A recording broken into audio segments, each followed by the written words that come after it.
Muy buenas noches, comunidad.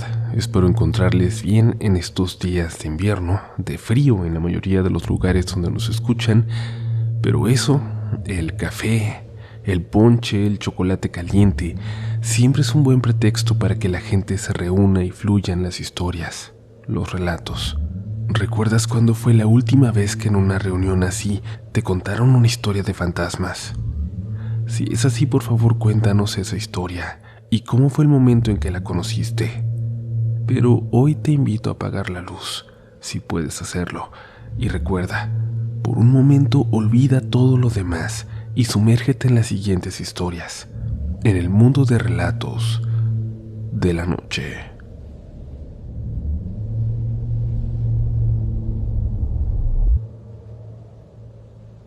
Sabía que un vecino que a veces me ayudaba a mí y a mi mamá en la casa había estado enfermo.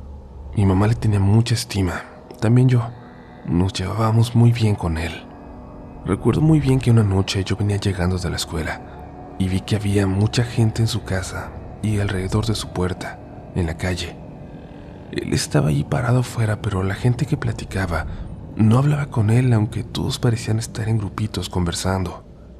Me di cuenta que él lucía sumamente pálido, aunque lo atribuía a la luz de la noche. Él miraba hacia otra dirección, con su vista completamente perdida. En su casa escuché ruido, no sé si era música, pero había bullicio. Siempre nos saludábamos con gusto. «Amigo, hey, ¿cómo estás? ¿Qué haces?», le grité, tratando de llamar su atención, saludando en el aire y estirando mi brazo. Su mirada me atravesaba, su rostro era serio. Él simplemente no me veía, su mirada al horizonte. Saludé de nuevo, otra vez sin respuesta. «Bueno, que te vaya bien», dije y entré a mi casa. Entré directamente a mi cuarto y me dormí.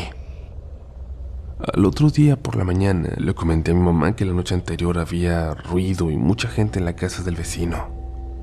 «Sí», me contestó cambiando su semblante. «Ayer fue el funeral de nuestro amigo. Que en paz descanse».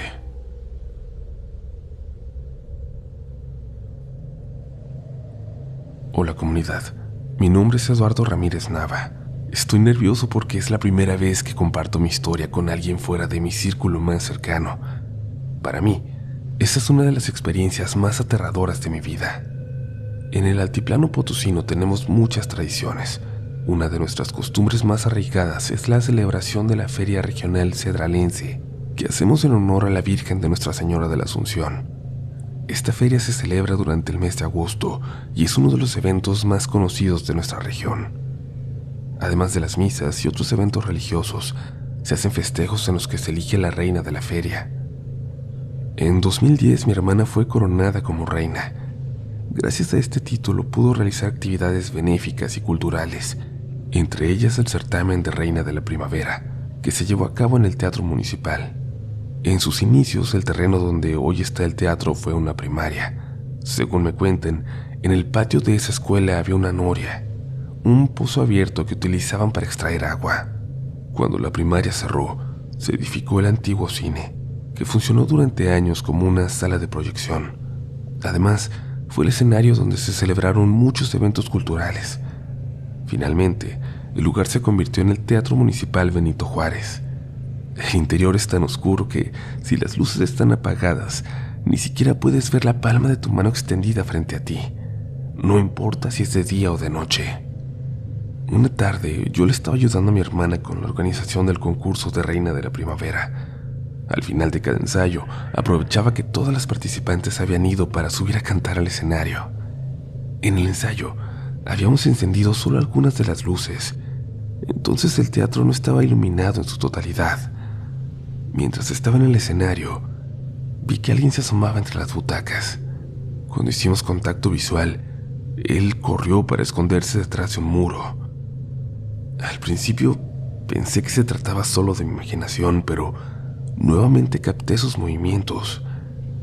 Esta vez, incluso alcancé a ver sus facciones, incluso cómo iba vestido. Llevaba una playera de manga corta a rayas que me recordó el uniforme que usan los presos en las caricaturas. Imaginé que se trataba de un niño de 6 o 7 años.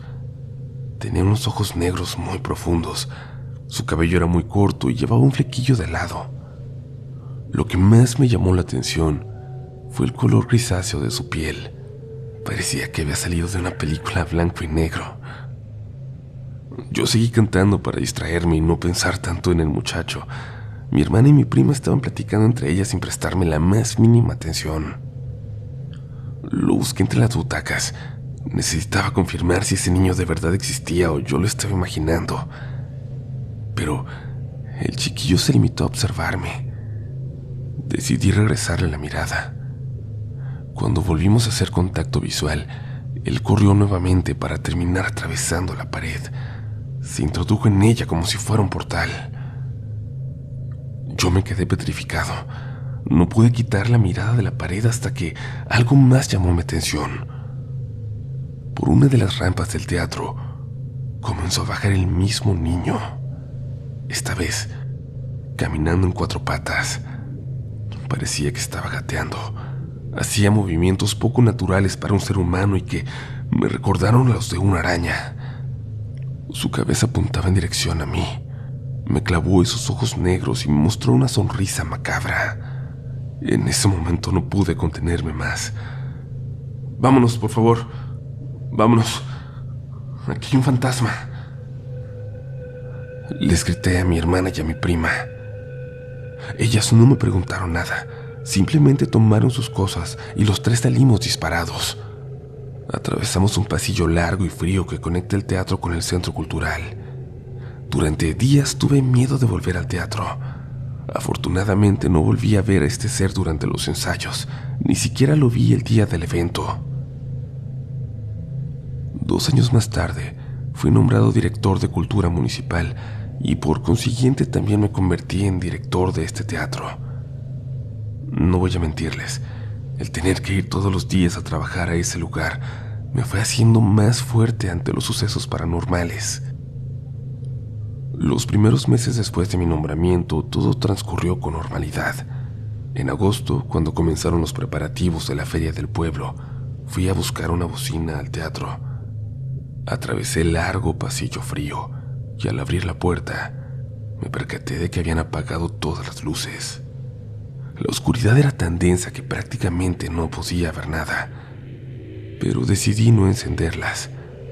Al final de cuentas, solo tenía que tomar la bocina que estaba en el escenario e irme.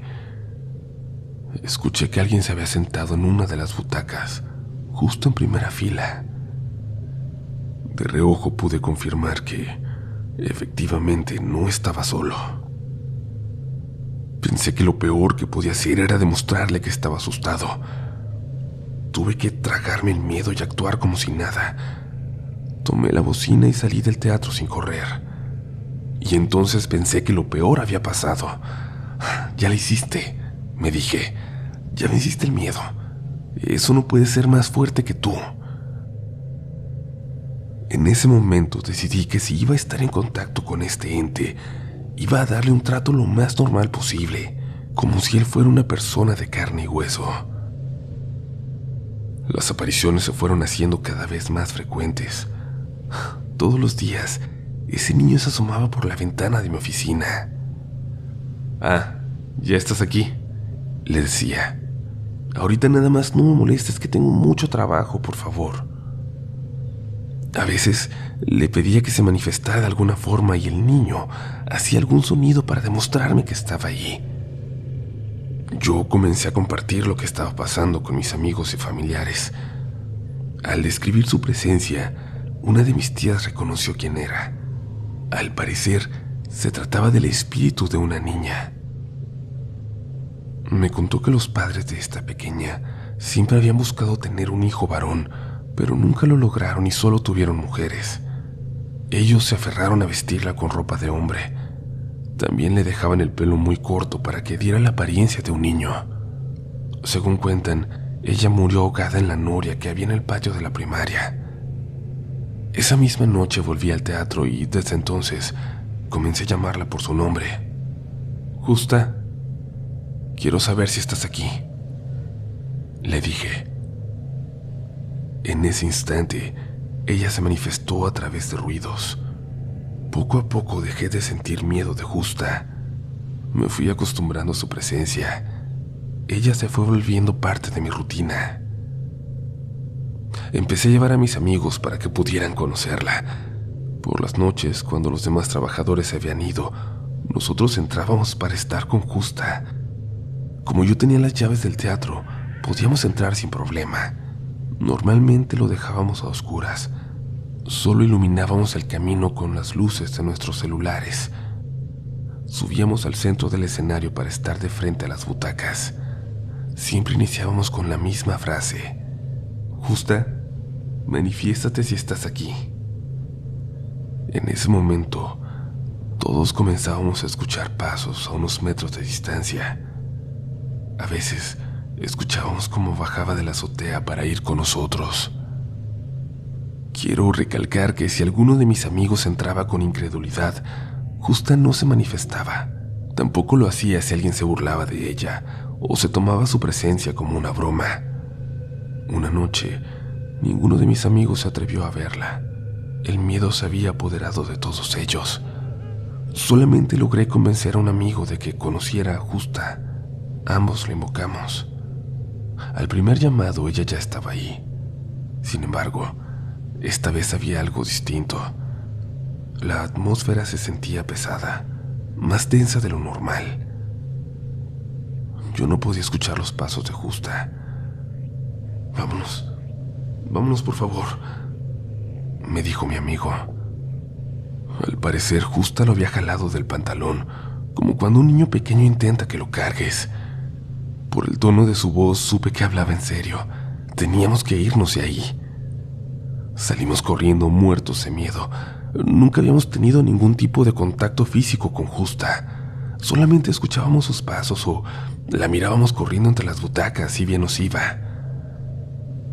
A partir de este momento, sus apariciones se volvieron cada vez más fuertes. Justa incluso llegó a aterrorizar a los niños que asistían a los talleres del teatro. Uno de los profesores de estos talleres me comentó que la situación se estaba saliendo de control.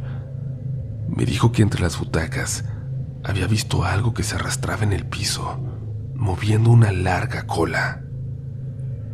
Él intentó buscar a este ente con la luz de su teléfono, pero no pudo alcanzarlo porque desapareció entre la oscuridad. Entonces algunas personas me aseguraron que lo que realmente había en el teatro no era una niña, sino un señor muy alto que vestía completamente de negro, que utilizaba un sombrero de copa chica, más o menos como los de los años 60. Yo no podía dejar de cuestionarme lo que estaba ocurriendo. Para empezar, ¿quién era Justa? ¿Ella realmente era una niña o era un demonio camuflado que quería ganar mi confianza con ese aspecto inocente? ¿Había más de un fantasma en el teatro o era una presencia demoníaca que podía adoptar formas distintas? Nunca pude llegar a una respuesta. Años más tarde, en 2015, mi periodo como servidor público terminó. El último día que fui a trabajar no me atreví a despedirme de Justa. Simplemente me fui. Sin embargo, Justa volvió a través de sueños para despedirse de mí. En mi sueño ella apareció en mi oficina. Esta vez no llevaba ropa de niño. Tenía un camisón blanco muy largo. Estaba completamente mojada, como si acabara de salir de una alberca. Justa me extendió los brazos. Quería que yo la cargara y así lo hice. La sostuve en mis brazos como si fuera un bebé. Me senté en el piso de la oficina junto a ella y comencé a hablarle. ¿Qué pasó, mi niña? ¿Qué te hicieron? Ella simplemente se quedó callada. ¿Por qué estás mojada?, le pregunté. Ella siguió sin decirme nada, ni siquiera hizo algún gesto. En la ventana comencé a ver el reflejo de unas manos pequeñas. Había un grupo de niños intentando ver qué pasaba dentro de mi oficina. Al regresar la mirada, Justa ya no estaba conmigo. Al menos no era la niña que yo había conocido. En mis brazos estaba solo su esqueleto, los puros huesitos envueltos en aquella bata blanca con la que supongo se había ahogado. Me asusté tanto que solté ese cuerpo. Esos huesos inmediatamente se convirtieron en polvo. Al despertar, entendí que justo había ido a despedirse y jamás volví a verla. Después me enteré de que ella se seguía haciendo presente en el teatro, pero yo ya no quise saber más. Me aterraba descubrir que Justa, la niña con la que conviví durante años y con la que terminé formando un vínculo tan profundo, no existiera, y que en realidad se tratara de algo verdaderamente siniestro. Gracias por seguir por aquí, por seguir escuchando las historias que preparamos para ti esta noche, y aunque ya no estoy enfermo, la garganta está peor que nunca. Lo que sí les puedo asegurar es que para el siguiente episodio ya estaremos completamente normal. Recuerda que la mejor forma de apoyar a este proyecto es compartiendo este episodio con alguien que creas que lo puede apreciar, o con alguien que tiene una historia para contarnos. Y claro, déjanos un pulgar arriba o una calificación de 5 estrellas, dependiendo de la plataforma en la que nos escuches. Síguenos en nuestras redes sociales, estamos en todas partes como RDLN Oficial. Y ya que estamos haciendo comerciales, recuerda que en cualquier momento ya va a estar disponible de nuevo la reimpresión de mi libro de cuentos de terror, que se llama, al igual que este podcast, Relatos de la Noche, y que ya podrás encontrar en línea o en cualquier librería cerca de ti para que tengas un muy buen regalo para dar esta Navidad. Continuamos con más historias esta noche.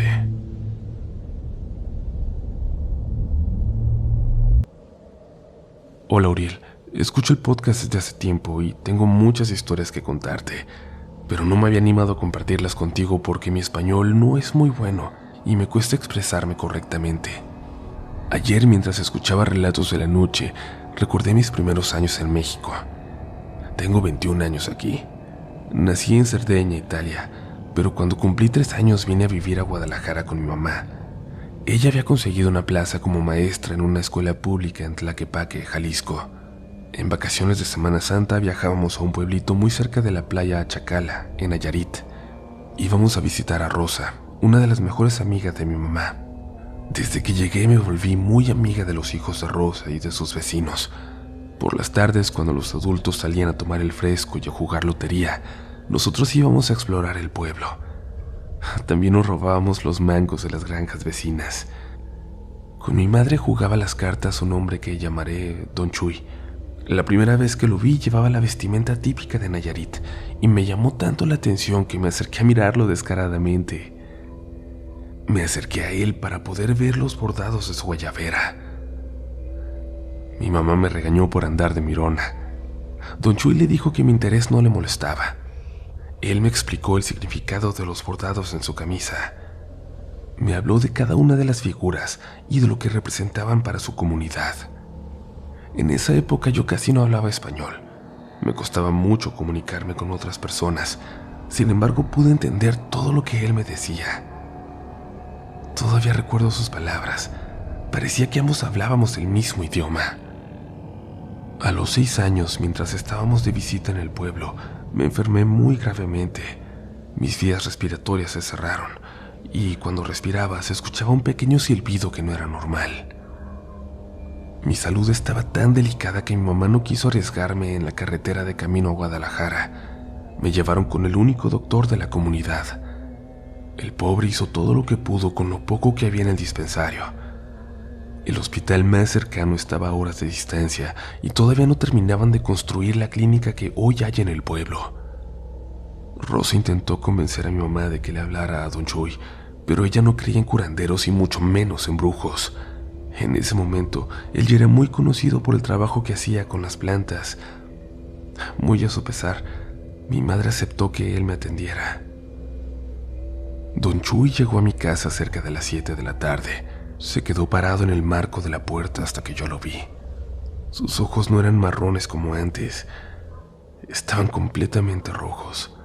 Además, sus pupilas eran alargadas como las de un ave. Caminó hasta mi cama y se sentó a mi lado. Mi mamá estaba en el pasillo observándonos. Supongo que ella no había visto los ojos del señor. Yo no me podía explicar el cambio en su mirada, pero no sentía miedo. Nunca sentí miedo estando cerca de él. Don Chuy sacó un manojo de hierbas de su morral y las apretó con sus dedos. Hasta el día de hoy, mi mamá piensa que me curó utilizando eucalipto. Sin embargo, yo recuerdo el olor de esa planta y definitivamente no era. Nunca he olido nada que se le parezca. Don Chuy frotó esas hierbas en mi pecho. Después sacó otro ramo de su morral y me pidió que las oliera profundamente. Al final me pidió que las pusiera debajo de mi almohada. No permitas que tu mamá se las lleve. Alíviate pronto, me dijo mientras ponía su mano en mi cabeza. Se levantó de la cama y se fue. En el pasillo le pidió a mi mamá que me hiciera unos tés de gordolobo con miel de agave. En cuanto cruzó la puerta de mi casa para irse, sentí que yo no podía respirar. Me llegó un olor muy intenso a humo. Me estaba ahogando. No pude contener las náuseas. Giré la cabeza y vomité a un lado de mi cama. Una enorme flema verde y amarilla cayó al piso, y solo en ese momento pude volver a respirar correctamente. Mi mamá entró a mi habitación. Solo se persinó al ver el desastre que había hecho cuando vomité. Nosotras seguimos yendo al pueblo. Yo estaba tan agradecida con Don Chuy por haberme salvado que siempre le llevaba algún regalo. También me robaba fruta del huerto de los vecinos para llevársela. Años más tarde, uno de los hijos de Rosa tuvo un caballo. Lo llamaba el Cuervo porque tenía un pelaje completamente negro. A veces el caballo se salía del corral para ir a buscar aventura. Nunca se perdía. Volvía 1 o 2 días después. Supongo que el hambre lo hacía regresar al establo. Aprendí a montar con el Cuervo. A veces el hijo de Rosa me lo soltaba y yo me iba a trotar libremente, a pesar de que mi mamá no estaba convencida de que una chamaca de mi edad anduviera sola. Cuando yo tenía 11 años, Manolo, uno de los muchachos del pueblo, se empezó a juntar con 2 vagos que no tenían ni oficio ni beneficio. Les decían los nocturnos, porque solo se les veía de noche, cuando andaban en las esquinas fumando o tomando. Alfonso, el más grande de los nocturnos, me molestaba siempre que me veía. Me lanzaba miradas que me ponían muy incómoda. Creo que saben a qué tipo de miradas me refiero. En ese momento yo todavía era una niña. Trataba de ignorarlo, pero él incluso me seguía por las calles. En cuanto llegaba a casa de Rosa, tenía que cerrar la puerta con seguro para que no entrara. Él se quedaba fuera de la casa esperando que yo volviera a salir. Una tarde, el hijo de Rosa me preguntó si sabía dónde estaba el Cuervo. Yo le dije que no, pero me ofrecía traerlo de vuelta. Salí corriendo a buscar aquel caballo al que quería tanto. Ni siquiera le hice caso a mi mamá, que me pidió que mejor esperara a que él mismo volviera solo. De camino me encontré a los nocturnos, pero yo me seguí derecho, ni siquiera les presté atención. Cuando estaba a las orillas del pueblo lo encontré. El Cuervo se había ido hasta un rancho vecino. «Mendigo caballo», le grité antes de tomarlo de las riendas. No era muy tarde, pero ya había oscurecido, y en algunas calles todavía no llegaba el alumbrado público. Escuché que me hablaban. Miré a ambos lados, pero no logré ver a nadie. Seguí caminando hasta que sentí una respiración cerca de mí. Alfonso había salido de detrás de un árbol. «Nos fuimos al caballo», me dijo. «Llévame a dar una vuelta, güerita». Él me miraba las piernas de una forma desagradable. Yo le dije que no, y le pedí que por favor me dejara en paz. El hermano de Alfonso también salió de entre los arbustos. Me quitó las riendas del caballo para que yo no pudiera irme. Alfonso me empujó contra la barda. Al fondo escuché la voz de Manolo. «Nomás es una niña», les dijo. «Por favor, no le vayan a hacer nada». Siempre he tenido un carácter muy fuerte y por supuesto que yo no iba a dejarme. Comencé a pegarle para que me soltara, pero ¿qué hace una chiquilla flaca contra un muchacho más grande que ella, que prácticamente le dobla el tamaño? Le solté un buen golpe que hizo que le sangrara la nariz, lo cual provocó que me tuviera más coraje y me terminó soltando una cachetada. Estaba tan enojada que comencé a insultarlos. Les grité groserías que el mismo Manolo me había enseñado. Él nada más nos miraba. También tenía miedo. De repente, algo comenzó a revolotear entre los árboles. Manolo salió corriendo como el cobarde que era.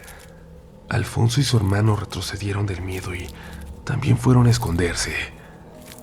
Al sentirme libre, busqué las riendas del caballo. Detrás de un árbol se veía lo que, a mi parecer, era la sombra de un pájaro enorme, del tamaño de una persona adulta. No pude apartar la mirada de él. Tenía las pupilas alargadas y completamente rojas. Esta vez, sus ojos estaban llenos de rabia, encendidos como carbones. Nos miraba fijamente. Volteé a ver a Alfonso. Tenía la ropa mojada. Se había orinado en los pantalones. Su hermano había desaparecido. Y entonces escuché una voz que no era mía en mi cabeza. «Vete», me dijo. «Vete, por favor». Reconocí esa voz de inmediato. Sabía muy bien quién me estaba hablando y confiaba en él. Me subí al caballo y lo hice trotar hasta la casa de Rosa.